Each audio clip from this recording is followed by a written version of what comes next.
Apartado 5. Los éxitos alcanzados en el ámbito de las ciencias naturales llevaron a los pensadores del siglo XVII a trasladar el método a la esfera de los fenómenos sociales, otorgando de hecho estatus científico a la ciencia social. Nace como consecuencia la moderna filosofía social, a semejanza de la filosofía natural. Si se ha dominado a la naturaleza en base a principios racionales, se deben lograr resultados similares aplicando idénticos principios a la sociedad civil. Así como se han descubierto las leyes que rigen los procesos de la naturaleza, deben descubrirse las leyes que rigen el comportamiento social. Porque la sociedad organizada según las pautas del derecho feudal es irracional e injusta, es necesario, pues, poner a la sociedad bajo nuevos fundamentos, es decir, bajo una legislación que contemple los derechos naturales, esenciales del individuo. También, en este aspecto, el pensamiento del siglo XVII se separa sustancialmente de las teorías políticas sustentadas por la sociedad medieval, las cuales tenían por fundamento la ontología cristiana y la ética griega. En efecto, los pensadores modernos ya no se preguntan, como los antiguos, por las condiciones morales de la vida buena y excelente, sino por las condiciones reales de la supervivencia.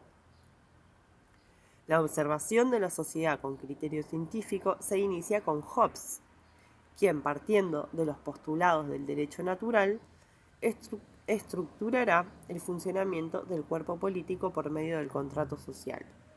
Este contrato debía ser el instrumento que regulara el conjunto de la maquinaria social, con la misma precisión con que se regulaban los objetos producidos según las leyes de la mecánica. Por otro lado, la clásica inmovilidad de la sociedad medieval había impuesto el ideal de la vida contemplativa.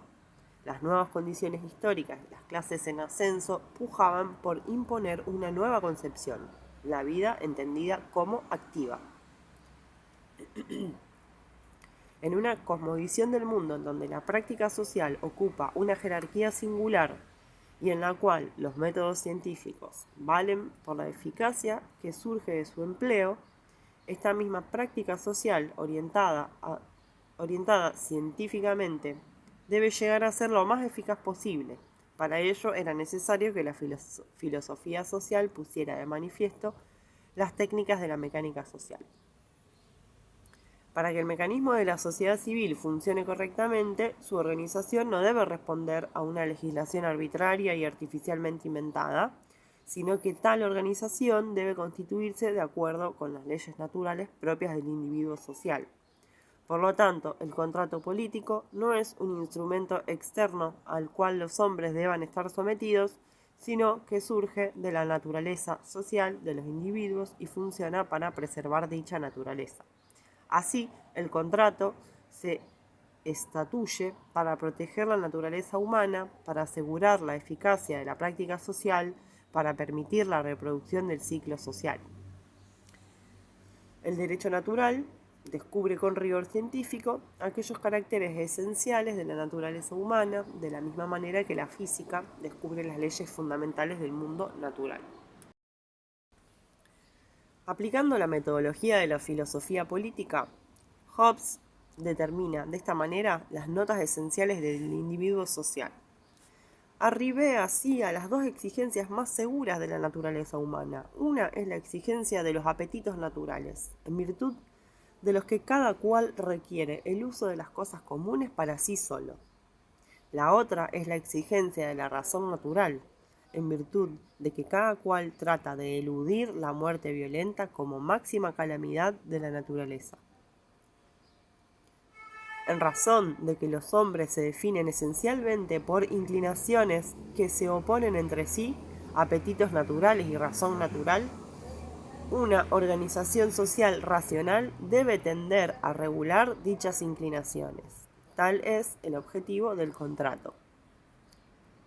El libre funcionamiento de los apetitos naturales trae como consecuencia una lucha desenfrenada entre los individuos en razón de que cada uno trata de efectuar en su propio y único beneficio aquellos objetos que pertenecen a la comunidad.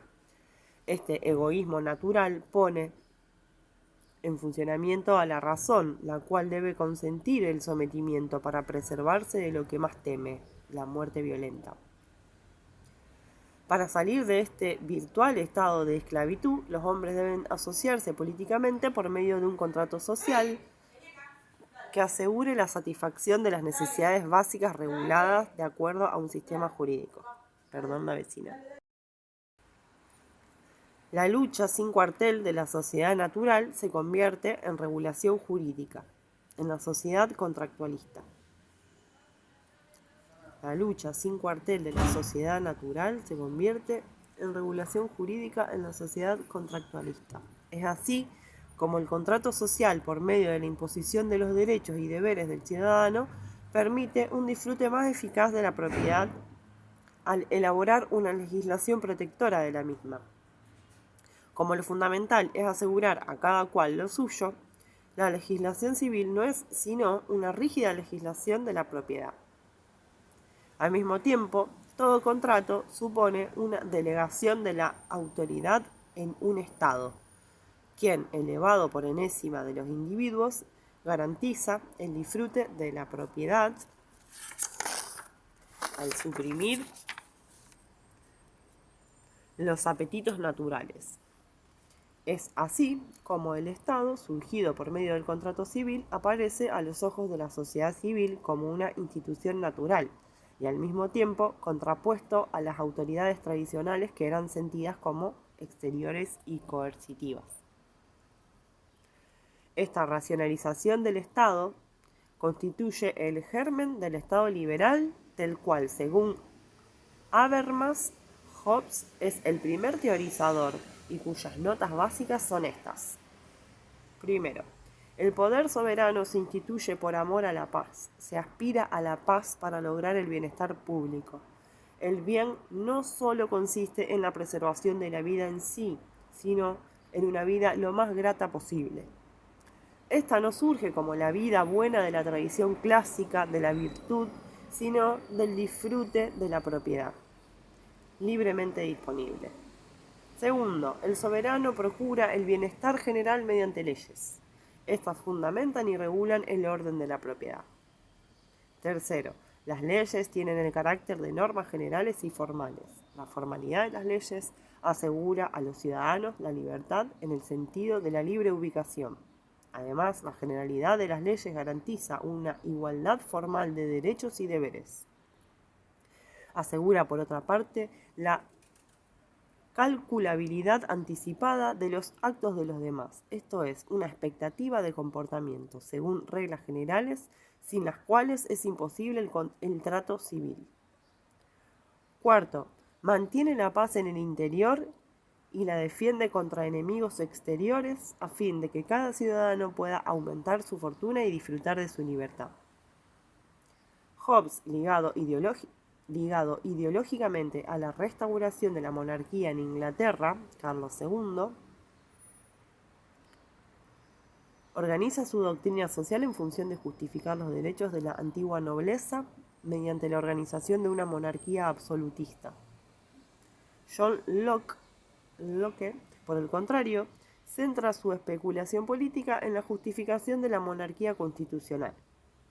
Defensor del más puro liberalismo político que llevará al poder a Guillermo III y que marca el inicio de la hegemonía de la burguesía en la vida política inglesa. Locke se convierte, por lo tanto, en portavoz de la Revolución de 1688 y en ideólogo de la nueva clase en el poder. No obstante, los distintos intereses que defienden tanto Locke como Hobbes constituyen el cuerpo de su filosofía social, de acuerdo con el modelo de la ciencia natural, lo que pone de manifiesto una vez más el lugar de privilegio que ocupaba el pensamiento científico durante el siglo XVII y su capacidad de influencia que llegaba inclusive a determinar el pensamiento político. Nadie, ya sea desde el lado del conservadorismo o de la revolución, podía dejar de lado las nuevas ideas de la física mecánica. La diferencia esencial de Locke con respecto a Hobbes consiste en que aquel introduce y trata con detenimiento cierta problemática no considerada en épocas anteriores, el origen de la propiedad privada y el carácter del trabajo, esto es, la unidad de la política con la economía.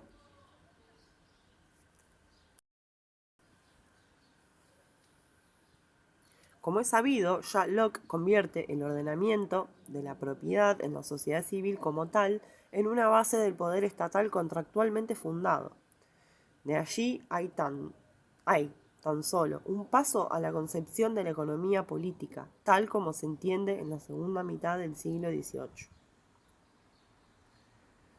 Locke considera que el hombre en estado natural se halla en posesión de su absoluta libertad y en absoluta igualdad con todos sus semejantes, y descubre que la ley de la naturaleza humana consiste en que nadie prive a otro de su libertad, no perjudique a nadie en cuanto a su vida, salud, libertad y bienes. Pero ocurre que el hombre también puede pasar al estado de guerra que sobreviene cuando algunos de los hombres intentan violentar a otros poniendo en peligro su libertad e igualdad. Es así que para evitar el estado de guerra, los hombres han formado sociedades y se han separado del estado de naturaleza. Como miembro de la sociedad civil, el individuo cambia su libertad natural por la libertad civil. Para Locke, la libertad natural del hombre consiste en no reconocer ningún poder soberano en el mundo. La libertad en la sociedad civil consiste en no estar sometido a más poder legislativo que aquel que se ha establecido por el asentimiento de la comunidad. A ningún otro imperio que aquel que se reconoce en esta, ni a otras leyes que las que esta misma potestad legislativa puede hacer conformándose al derecho que le ha sido comunicado. Por otro lado, Locke justifica el derecho de propiedad por medio del trabajo. Todo lo que el hombre le ha arrancado a la naturaleza por medio del trabajo le pertenece. Así, tanta tierra como un hombre pueda arar, sembrar, etc., le pertenece en propiedad y puede cercarla y disponer de ella, ya que es justo que si la ha trabajado le pertenezca. Es el trabajo acumulado, en este caso en la tierra, el origen de la propiedad privada y el que además otorga el valor de las posesiones. Una sociedad pensada a la manera de Locke, esto es, como una comunidad de productores de riqueza, debe considerar su propia asociación civil como sistema que tienda a la mayor seguridad y disfrute de sus bienes, y al Estado surgido del convenio social como ejecutor de una legislación que garantice la perpetuación de la propiedad.